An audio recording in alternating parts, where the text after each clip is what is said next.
नमस्कार, वंदे मातरम। दोस्तों, स्वागत है आप सबका सैनिक पाठशाला में।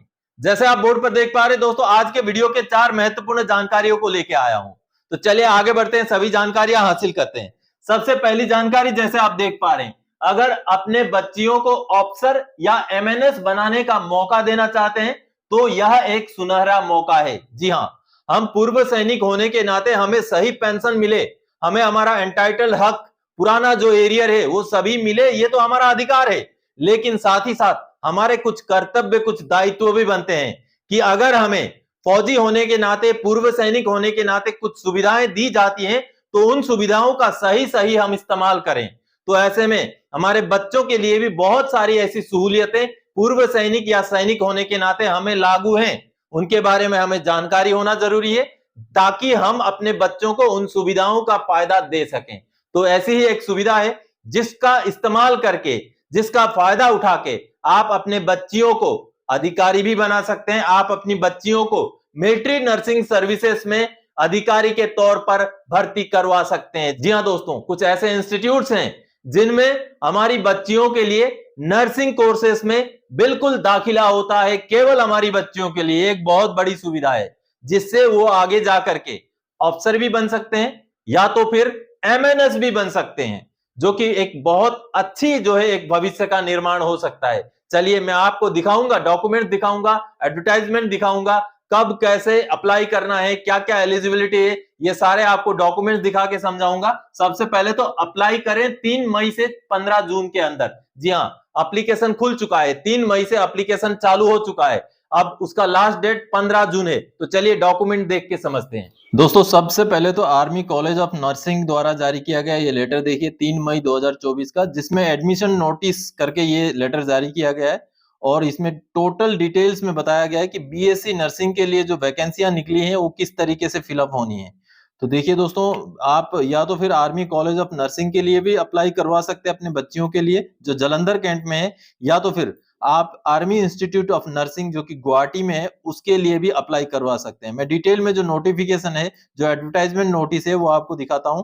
ये जो लेटर है या तो फिर जो डिटेल में नोटिफिकेशन जो है वो भी मैं सब कुछ डाउनलोड करने के लिए लिंक डिस्क्रिप्शन बॉक्स में शेयर कर दूंगा, जिसको आप डाउनलोड कर सकते हैं। चलिए नोटिफिकेशन देखते हैं। दोस्तों, ये आर्मी कॉलेज ऑफ नर्सिंग का नोटिफिकेशन है। यहाँ पर डिटेल्स में दिया गया है एलिजिबिलिटी क्या है, फैसिलिटीज क्या है, और वहां के उनके जो अचीवमेंट्स है वो भी आप देख पा रहे हैं। ये देखिए, 4 एलुमनी ऑलरेडी कमीशन ऑफिसर बन चुके हैं, 151 एलुमनी ऑलरेडी एमएनएस बन चुकी हैं। देखिए, आप यहाँ पर भी देख पा रहे हैं 100% रिजल्ट ऑफ प्लेसमेंट, 100% रिजल्ट है उनका, पास का रिजल्ट, और प्लेसमेंट भी 100% है।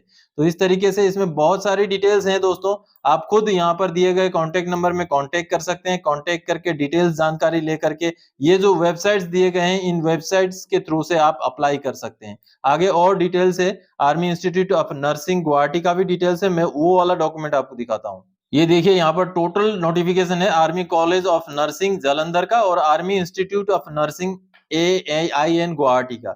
तो इस पे आप मूलतः आपको क्या जानना है दोस्तों, क्वालिफिकेशन क्या चाहिए, 10+2 चाहिए, और फिजिक्स, केमिस्ट्री और बायोलॉजी होना चाहिए जिसमें 45% मार्क्स होने चाहिए, और इंग्लिश में 50% होना चाहिए, और एक ही बार में पास किया हुआ होना चाहिए, दोबारा अटेम्प्ट करके पास किया हुआ नहीं होना चाहिए। और आर्मी इंस्टीट्यूट ऑफ नर्सिंग के लिए भी हूबहू वही क्वालिफिकेशंस है।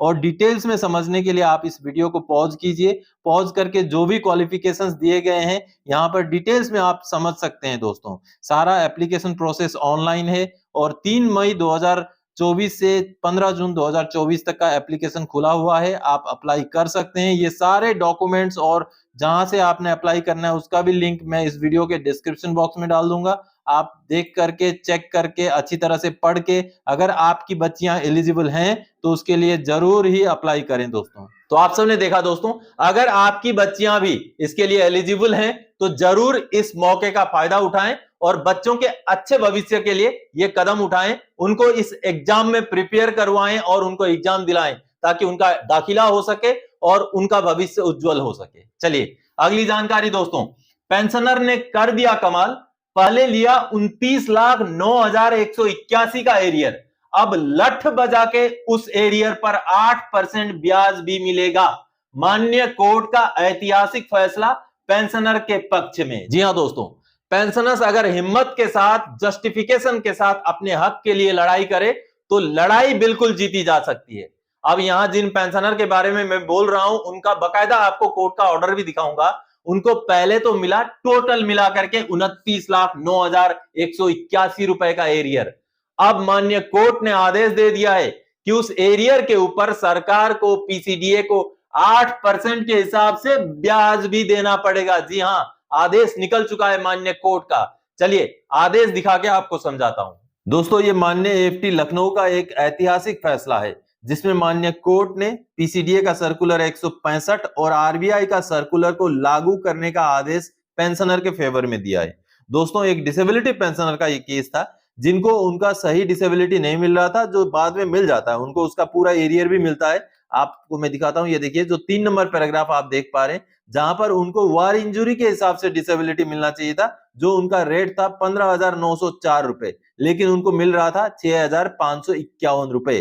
तो इसका रिवीजन हो जाता है। इसका रिवीजन हो करके उनको 2021 में ही उसका एरियर भी मिलता है। देखिए 29,09,181 रुपए का एरियर उनका बन रहा था, जो भुगतान कर दिया जाता है 18 दिसंबर 2021 को उनके खाते में आ जाता है। लेकिन उस बीच में उसके बाद पेंशनर की डेथ हो जाती है। अब पेंशनर के डेथ के बाद फैमिली पेंशन शुरू होता है और फैमिली पेंशनर ने अब इस बात के ऊपर केस कर दिया कि जो 29,09,181 रुपए दिए गए वो देरी से दिए गए, जिसमें बैंक की गलती है, तो बैंक हमें कंपेंसेशन दे, बैंक हमें इंटरेस्ट दे, ब्याज दे।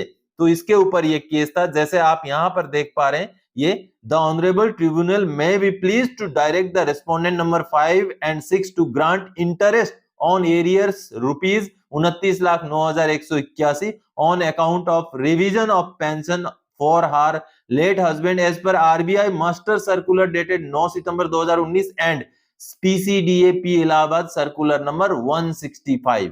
तो आरबीआई का सर्कुलर और पीसीडीए का सर्कुलर को देखते हुए उसके आधार पर हमें 29,09,181 रुपए में देरी से भुगतान करने के लिए ब्याज दिया जाए। अब माननीय कोर्ट में पूरी सुनवाई होती है।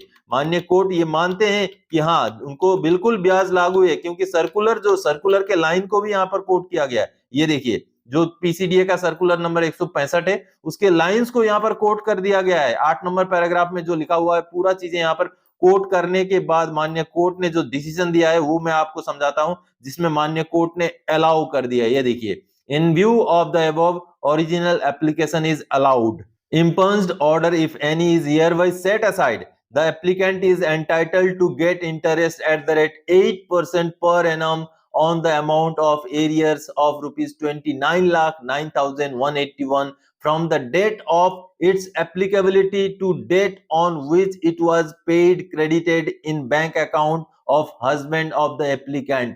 यानी कि दोस्तों, जब से ये अमाउंट उनको एप्लीकेबल था और जब ये अमाउंट उनके अकाउंट में भुगतान किया गया, उस बीच का पीरियड का 8% के हिसाब से ब्याज बैंक ने भुगतान करना पड़ेगा। ऐसा आदेश माननीय कोर्ट ने इस जजमेंट पे सुनाया है दोस्तों, जो कि काफी बेहद मोटिवेट करने वाला है कि आप अगर संघर्ष करें तो आप आपका हक, आपका जो भी पीसीडीए या आरबीआई का सर्कुलर के हिसाब से ले सकते हैं। दोस्तों, तो आप सबने देखा दोस्तों माननीय कोर्ट का यह ऐतिहासिक आदेश, जिसमें माननीय एएफटी ने सरकार को 8% के हिसाब से ब्याज भी भुगतान करने का आदेश सुनाया है। तो माननीय कोर्ट के इस आदेश का स्वागत है। चलिए अगली जानकारी दोस्तों, जो अमूमन पेंशनर्स मुझसे सवाल पूछते हैं, और वो सवाल पूछते हैं इस तरीके का, नोशनल पे में मुझे 5,200 एमएसपी यानी कि मिलिट्री सर्विस पे दिया है, क्या ये मेरे पेंशन में जुड़ा है? जी हां, बहुत सारे सवाल आते रहते हैं पुराने पेंशनर्स का, क्योंकि उनके पीपीओ में भी नोशनल पे डिटेल्स में मिलिट्री सर्विस पे 5200 रुपए दिखाया गया है, साथ ही साथ क्लास पे भी दिखाया जाता है। तो क्या वो अमाउंट उनके पेंशन में जुड़ा हुआ है, ये जानना चाहते हैं पेंशनर्स। तो चलिए आज आपको मैं पीपीओ दिखा करके समझाता हूं कि कैसे 5200 रुपए अगर आपके पेंशन में जुड़ा है तो कैसे जुड़ा है, नहीं जुड़ा है तो क्यों नहीं जुड़ा है, पीपीओ देख के समझते हैं। दोस्तों, ये एक स्पर्श द्वारा जारी किया गया कोरिजेंडम पीपीओ है, और ये पीपीओ एक प्री 2006 के रिटायरी का है, जैसे आप देख पा रहे हैं। अब बहुत सारे प्री 2006 के रिटायरी हैं जिनके पीपीओ के अंदर मिलिट्री सर्विस पे 5200 रुपए दिखाया गया है नोशनल पे डिटेल्स में, जैसे यहां पर भी आप देख पा रहे हैं। तो पेंशनर का यह सवाल होता है कि अगर नोशनल पे डिटेल्स में मुझे 5200 रुपए एमएसपी दिखाया गया है, तो क्या ये पैसा मेरे पेंशन में जुड़ा हुआ है, या तो फिर जो क्लास पे दिखाया गया है क्या वो पैसा मेरे पेंशन में जुड़ा हुआ है। तो दोस्तों इसके बारे में पहले भी मैंने जानकारी दी थी। चलिए आज दोबारा से मैं इस बात को क्लैरिफिकेशन करता हूं कि जो नोशनल पे डिटेल्स में जो चीजें दिखाई गई है वो आखिर में है क्या। दोस्तों नोशनल पे डिटेल्स एज ऑन 1 जनवरी 2016, इसका मतलब होता है दोस्तों, नोशनल शब्द का मतलब ही होता है काल्पनिक, यानी कि 1 जनवरी 2016 के डेट में आपका काल्पनिक पे डिटेल्स क्या होगा। इसका कहने का मतलब ये होता है दोस्तों कि अगर आप सर्विस में होते या आपके बराबर लेंथ ऑफ सर्विस, आपके बराबर पे ग्रुप के जो सर्विंग एम्प्लॉई हैं 1 जनवरी 2016 के डेट में जो सर्विस में हैं, या तो फिर आप भी होते, तो आपका फिक्सेशन किस हिसाब से किया जाता उस चीज को यहां पर दर्शाया गया है। यहां पर आपका करेक्ट रैंक का जो है हिसाब से पे लेवल लिखा जाएगा। बाकी जो चीजें हैं पे इन पे मैट्रिक्स का मतलब आप अगर होते तो आपका बेसिक पे इतना होता, आप अगर होते तो आपका ग्रुप पे इतना होता, आप अगर होते सर्विस में उस दिन तो आपका मिलिट्री सर्विस पे इतना होता। ये जो मिलिट्री सर्विस पे दिखाया गया है दोस्तों, इसका सीधे सीधे आपके पेंशन में कोई भी असर नहीं है। हाँ एक चीज में आपको फायदा हो सकता था, अगर ये लास्ट इमोलूमेंट्स ड्रॉन, ये अगर आपको जो बेसिक पेंशन मिल रहा है उसका डबल से अगर ज्यादा है, यानी कि इसका आधा आपका पेंशन होता है, तो इसलिए बोल रहा हूं इसके डबल से, आपका बेसिक पेंशन के डबल से अगर ज्यादा है तो आपका पेंशन में फायदा होगा। नहीं तो ये जो नोशनल पे डिटेल्स है सिर्फ और सिर्फ आपको एक आइडिया देने के लिए कि 1 जनवरी 2016 के डेट में 7वें पे कमीशन में जो फिक्सेशन किया गया है उसका फिक्सेशन आपके बराबर लेंथ वाले सर्विस वाले या आपके बराबर रैंक वाले का किस तरीके से किया गया उस चीज को यहां पर दर्शाया गया है। इसके अलावा आपके पेंशन में डायरेक्टली एमएसपी 5200 रुपए या तो फिर क्लास पे नहीं जुड़ा हुआ है दोस्तों। तो आप सबने अभी समझा दोस्तों कि एमएसपी जो दिखाया गया है नोशनल पे डिटेल्स में उसका आपके पेंशन के साथ सीधा सीधा कोई भी ताल्लुक नहीं है। तो दोस्तों आज के इस वीडियो में इन्हीं जानकारियों के साथ आया था। आगे और कोई जानकारी आपसे सरोकार रखने वाला विषय लेके मैं फिर से हाजिर हो जाऊंगा। तब तक के लिए जय हिंद दोस्तों।